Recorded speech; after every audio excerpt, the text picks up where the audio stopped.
Hey guys, this is an update as to why I haven't been active on the channel.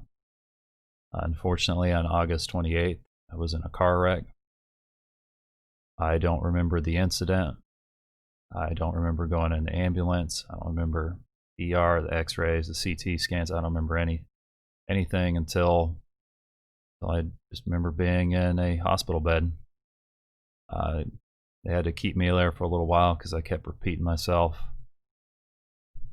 Anyway, if you're wondering, the other driver was at fault.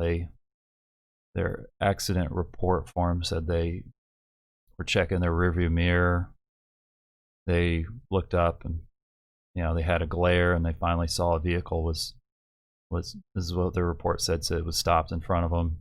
So they swerved to miss that vehicle, and they swerved into oncoming traffic. That's where I was. They said they didn't see the other vehicle. So anyway, it's gonna be a while before I get back into it.